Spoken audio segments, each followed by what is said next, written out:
Welcome to Urban American Stories. Don't forget to like, subscribe to the channel, and turn on notifications. The incessant sound of tennis balls bouncing against the newly installed asphalt was the last thing David Thompson expected to hear when he returned home after 3 months of cancer treatment at Memorial Sloan Kettering Hospital in New York.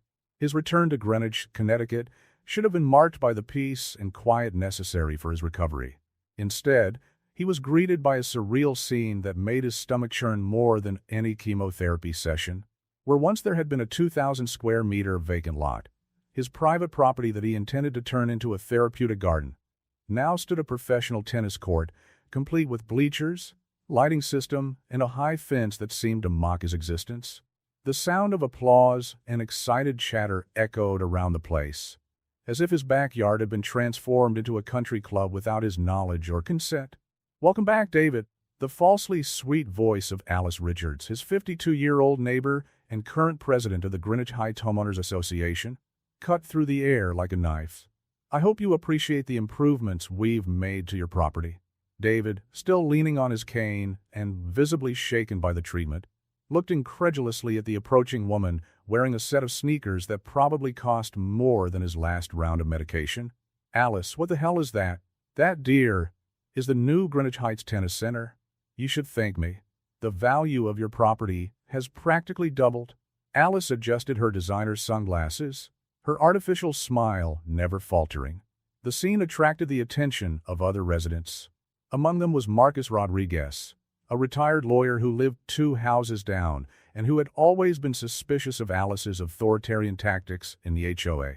He watched the situation from his balcony, his expression a mixture of concern and indignation. "You had no right," David managed to say, his voice shaking with anger and exhaustion. "This is my land, my property." "Oh, but we did," Alice retorted, pulling a sheaf of papers from her Louis Vuitton bag. "During your absence, the HOA board voted unanimously to use the idle space for the benefit of the community. It's all here, perfectly legal." David felt his legs go weak, and Marcus quickly approached to offer support. "This is complete nonsense, Alice," the retired lawyer intervened. "You know very well that the HOA has no authority to seize private property." The discussion was interrupted by the sound of cars arriving. A small caravan of luxury SUVs parked next to the court, and several players in Greenwich Elite Tennis Club uniforms began to disembark, carrying professional equipment. "Ah, perfect!" Alice clapped her hands with artificial enthusiasm. "The regional tournament is about to start. David, about the $2,000 monthly maintenance fee, we can discuss it later. I'm sure you understand that a facility of this caliber requires constant care." David staggered, feeling dizzy. This was not the homecoming he had imagined during his long nights in hospital. While he was fighting cancer, dreaming of his therapeutic garden project that would help other recovering patients, his neighbor had turned his plans into a Kafkaesque nightmare. Marcus held David's arm firmly. "Let's go inside. You need to rest." And Alice, he turned to the woman with a stern look, "I suggest you prepare your legal defense. It won't stay that way." That night, lying in his bed and unable to sleep due to the court lights coming through his curtains and the constant noise of the matches, David received an unexpected visitor. Christina Park, a young journalist from the Greenwich Times, had been alerted to the situation by Marcus. "Mr. Thompson," Christina said, her notepad already in hand, "your story needs to be told. What Alice Richards and the HOA have done here is more than a violation of property. It's an abuse of power that is becoming all too common in our city." David watched through the window as the shadows of the players moved under the artificial lights, on his lot, on his property, feeling a growing determination replace his initial weariness. "You know, Christina, I've spent the last 3 months fighting for my life. I've learned that some battles are worth fighting, no matter how difficult they may seem." Marcus, who had returned to check on David, added, "And you're not alone in this fight. Alice Richards may have the money and the influence, but she made a crucial mistake. She underestimated the strength of a community united against injustice." As the three of them talked late into the night, planning their legal and media strategy, the sound of tennis balls continued to echo around the estate as a constant reminder of the battle that was only just beginning. David Thompson had survived cancer and was now preparing for another fight, one that not only involved his property, but the fundamental principles of justice and dignity that formed the basis of any true community. Christina Park wasted no time in turning David Thompson's story into a Greenwich Times headline. Cancer survivor returns home to find a legal tennis court on his property.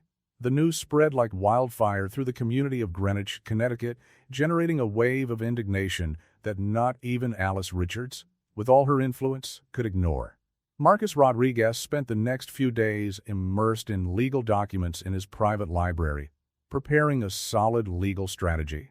His wife, Diana, a former oncology nurse, dedicated herself to helping David with his recovery, ensuring that the stress of a situation didn't compromise his fragile health. "I found something interesting," Marcus announced during an impromptu meeting in David's living room. Alice violated not only state property laws, but also city regulations on unauthorized construction. The HOA approval she claims to have is completely invalid. David, sitting in his favorite armchair, watched the constant movement on the court through the window. The Greenwich Elite Tennis Club had expanded its opening hours, and now the lights stayed on until after midnight. "How did she manage to build all this in just 3 months?" he asked, his voice betraying exhaustion. "Money and connections," replied Christina, who had become a constant presence in the investigation. "I found out that Alice's husband, Robert Richards, is a majority shareholder in Richards Construction. They completely ignored the municipal approval process." The doorbell rang, interrupting the conversation. It was Patricia Martinez, a resident of the neighborhood whom David barely knew, carrying a briefcase full of documents. "Sorry to intrude," she said, "but I thought you guys needed to see this. These are records from the last 5 HOA meetings. Alice has been manipulating the minutes and forging signatures for months." Patricia, as secretary to the city council, had access to information that proved a pattern of questionable behavior on Alice's part. She's been doing this with other properties too. 3 families have been forced to move in the last year due to fabricated violations of HOA rules. The group was interrupted by a commotion from outside. A delivery truck was trying to pass through the street, now constantly congested with cars of tennis players. The driver honked incessantly, while members of the club ignored his protests. "This has to stop," David declared, trying to get up. Diana gently made him sit down again, reminding him of his current physical limits. "And it will end," Marcus assured him. "Tomorrow we'll file an emergency injunction, but we need more than legal action. We need to expose Alice publicly." Christina smiled, her journalistic instinct sharp. "I'm already working on it.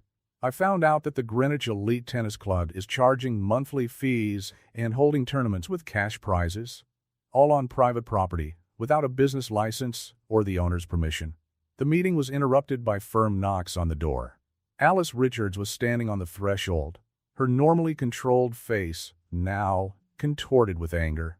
"I've come to personally deliver your first maintenance invoice," she announced, holding out an envelope, "and also to notify you that the HOA board voted for an additional $5,000 fine for landscaping neglect during your absence." Before David could respond, Patricia stood up. "Interesting, Alice. Considering that there hasn't been an official council meeting in the last 2 weeks, I should know, since I'm responsible for recording all of them." Alice's face paled slightly, but she kept her posture. "You have no idea who you're dealing with, David. This community needs order standards. Your derelict lot was a disgrace to Greenwich Heights." "No, Alice," Marcus interjected, his voice calm but firm. "You're the one who has no idea. Tomorrow at 9 a.m., our request for an injunction will be filed. At 10 a.m., Christina's story will be published. And at 11 a.m., the city inspectors will be here to evaluate all the building code violations." Alice left, slamming the door, but not before everyone noticed the tremor in her hands. The group continued working into the night, preparing documents, collecting statements from other residents, and organizing evidence. The fight was just beginning, but for the first time since his return, David felt hope. That night, as the court lights continued to shine through his windows, David took out his cell phone and began recording a video. "My name is David Thompson," he began, "and this is my story. 3 months ago, I was fighting cancer, Today, I'm fighting something just as invasive, the greed and abuse of power that threatens not only my property, but the very values of our community." Christina, who was still present, immediately recognized the power of that testimony. "This is going viral," she whispered to Marcus. "It's exactly the kind of story people need to hear." Meanwhile, next door, Alice Richards was making frantic phone calls, trying to mobilize her allies. But the walls of her artificial kingdom were beginning to crumble. What she didn't know was that her next move would only accelerate her downfall, turning a property dispute into a case that would draw the attention of the entire nation. Christina Park's article in the Greenwich Times dropped like a bombshell in the community. Within hours, David Thompson's video went viral on social media, generating thousands of shares and a flood of outraged comments. The story of the cancer survivor, who had his property usurped by a tyrannical HOA, struck a sensitive nerve in the national consciousness. Alice Richards, however, was not one to accept defeat easily. The morning after the story was published, a team of lawyers from the law firm Prescott and Associates occupied her living room, developing strategies to contain the damage. Among them was Jeremy Prescott, a corporate lawyer known for his record of winning controversial cases. "We need to change the narrative," Prescott declared, adjusting his silk tie. "Let's present this as a community revitalization initiative. David Thompson is the villain here, a negligent homeowner who abandoned his property, forcing the community to take action." Meanwhile, at David's house, Marcus received an unexpected call. "Mr. Rodriguez? This is Michelle Warren from the National Homeowners Rights Association. We'd like to offer our full legal assistance in the Thompson case." The news brought a smile to David's tired face. The MPHA was known for its work in fighting abuses of HOAs across the country. With their support, the chances of victory increased considerably. However, Alice had other plans. That afternoon, a construction crew arrived at the tennis court, starting to install higher railings and security cameras. "It's a matter of public safety," she declared to the local press cameras. "We can't allow vandals to damage such a valuable community space." Christina, who was still covering the story, noticed something strange about the new building work. "David," she called out, showing some photos on her cell phone, "they're expanding the structure. Look at these markers on the ground. They're planning to build a clubhouse." The situation reached a new level of tension when Patricia Martinez discovered that Alice had secretly submitted a petition to the city council to redesignate the area as a commercial zone. "She's trying to legalize the occupation retroactively," Marcus explained, studying the documents. "It's a clever tactic, but also a desperate one." The community began to divide. While many residents supported David, others, especially those who benefited from the new sports facilities, defended Alice. The Greenwich Elite Tennis Club organized a protest outside David's house, with members holding placards accusing him of selfishness and elitism in reverse. Diana Rodriguez, concerned about David's health, urged him to rest. "You're still recovering," she reminded him, checking his vital signs. "Let us take care of the heavy lifting." But David had other plans. With Christina's help, he began researching the history of the Greenwich Elite Tennis Club. What they discovered was surprising. The club had been involved in similar scams in other upmarket neighborhoods, always taking advantage of the properties of vulnerable or absent people. "It's a pattern," Christina explained during an emergency meeting. "They identify target properties, make deals with local HOAs, and establish facilities without authorization. When homeowners protest, they're intimidated or sued until they give up."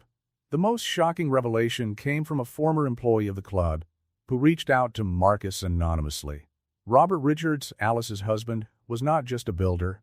He was one of the club's main investors. The tennis court scam was not just an abuse of power by the HOA, but a calculated business operation. "This changes everything," Marcus declared, reorganizing his legal strategy. "It's no longer just a question of ownership, but of organized fraud."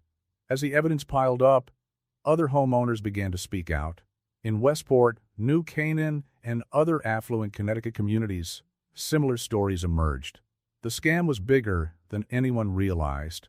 Alice, feeling the siege closing in, made one last desperate attempt. Through her lawyers, she offered to buy David's property for well above market value. Think about it, Mr. Thompson, Jeremy Prescott argued during an unsolicited visit.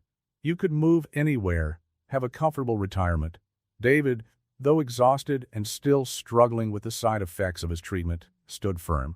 My property is not for sale, he replied, especially not to people who think they can take what they want by force. The tension reached its peak when, during a particularly noisy evening tournament, one of the floodlights on the court caused a small fire due to faulty wiring. The Greenwich Fire Department was called, and the subsequent inspection revealed multiple safety violations. This has to stop now, declared Fire Chief Stephen Morrison, ordering the immediate closure of the facility. This structure poses a clear risk to public safety. For Alice Richards, it was the beginning of the end. As the court lights went out for the first time in weeks, David watched from his bedroom window, feeling a mixture of relief and determination. The battle was far from over, but now the truth was beginning to come out, and with it, the hope of justice. Christina, finishing her notes for another report, looked at David with admiration. You know what's ironic? Alice wanted to turn her land into an exclusive club, but she ended up bringing the community together in a way that no tennis court could. Marcus added, and that's just the beginning.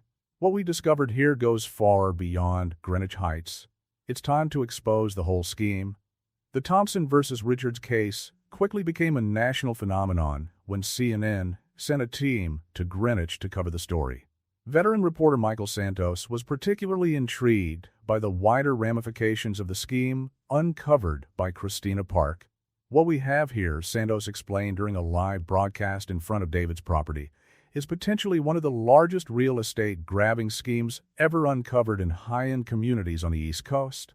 The presence of the national media provoked a chain reaction. Former employees of the Greenwich Elite Tennis Club began coming forward with new revelations. Amanda Foster, the club's former finance manager, handed Marcus a folder full of compromising documents. Robert Richards wasn't just building illegal courts, Amanda explained during a private meeting with Marcus and the MPHA legal team. He was using the club to launder money from a much larger property grabbing scheme throughout the New England region. Meanwhile, Alice Richards was trying to keep up appearances. She organized a charity cocktail party on the tennis court, inviting the local elite to celebrate the community spirit of Greenwich Heights. The event, however, was interrupted when FBI agents showed up with search and seizure warrants. Ms. Richards, announced Special Agent Catherine Morrison, we need you to come with us for some clarification on certain financial transactions. The sound of champagne glasses breaking echoed around the court as the guests watched Alice being escorted out, her normally composed face now a mask of panic. Robert Richards, who was on a business trip in Palm Beach, was simultaneously detained by Florida police. David watched everything from his balcony, accompanied by Diana Rodriguez, who continued to monitor his recovery. I never imagined that my personal struggle would reveal something so big, he commented, his voice stronger than it had been in weeks. Christina, who had arrived with new information, sat down next to them. The scheme was brilliant in its simplicity, she explained. They would identify the properties of vulnerable people, the elderly, the sick, the long-term absentees, and use the local HOAs as a front for their operations. The tennis courts were just the tip of the iceberg. The investigation revealed a complex network of front companies, all connected to Richards Construction and the Greenwich Elite Tennis Club. In each affected community, the pattern was the same. HOA members were bribed, documents were falsified, and properties were effectively stolen from their rightful owners. Patricia Martinez, working tirelessly in the municipal archives, discovered something even more disturbing. They had plans for the whole neighborhood, she revealed during an emergency community meeting. The tennis court was just the first phase. The ultimate goal was to force out the most vulnerable homeowners for a big real estate development project. Marcus Rodriguez, who had become a sort of unofficial leader of the movement against the Richards, organized a press conference on David's lawn. What we've uncovered here in Greenwich Heights is not just an isolated case of abuse of power by an HOA, he declared. It's a sophisticated criminal scheme that has victimized communities in 6 different states. The National Homeowners Rights Association has begun coordinating class action lawsuits on behalf of all identified victims.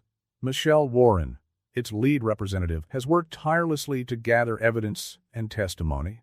Each story we uncover is more shocking than the last, Michelle shared with David during a visit.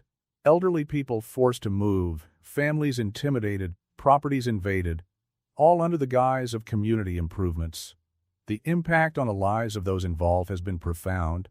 Alice Richards, after being released on bail, became a pariah in her own community. Her former allies in the HOA quickly distanced themselves, fearing legal implications. The Greenwich Elite Tennis Club, now under federal investigation, had its operations suspended at all locations. For David, who was continuing his recovery, there was a bittersweet irony in it all. "You know what's most surreal?" he commented to Christina during an interview. "I really planned to create something beneficial for the community on that land. A therapeutic garden where other cancer patients could find peace during their treatment." David's story inspired a wave of change. State legislators began proposing reforms to the laws regulating HOAs. Communities across the country began reviews of their local governance policies. The Thompson versus Richards case was becoming a turning point in the debate over property rights and limits on the power of neighborhood associations. Marcus, reviewing the evidence with his expanded legal team, smiled as he realized the scope of what they had discovered. Sometimes, he reflected, it takes someone like David, someone who refuses to be intimidated, even when he's at his most vulnerable, to expose something much bigger than himself. The tennis court, now silent and empty under court order, stood as a monument to greed and the abuse of power. But it had also become a symbol of resistance and the importance of community unity against injustice. Fall arrived in Greenwich, bringing not only the changing of the leaves, but also profound transformations in the community. The federal courtroom in New Haven was packed as Judge Harrison Blackwell banged his gavel, beginning the final hearing of the case that had become known nationally as the tennis court scam. Alice and Robert Richards, once towering figures in Greenwich society, were now cowering in their chairs next to their lawyers. The evidence presented by the prosecution was overwhelming. Forged documents, offshore accounts, testimony from dozens of victims in 6 different states. "Your Honor," began federal prosecutor Andrea Simmons, "what we have here is not just a case of trespassing. It's a systematic criminal scheme that victimized entire communities, taking advantage of people in their most vulnerable moments." David Thompson, sitting between Marcus Rodriguez and Christina Park, watched the proceedings with mixed emotions. His hair had started to grow back, and his oncologist had recently confirmed that he was in remission. The prosecutor projected a series of slides showing the scope of the scheme.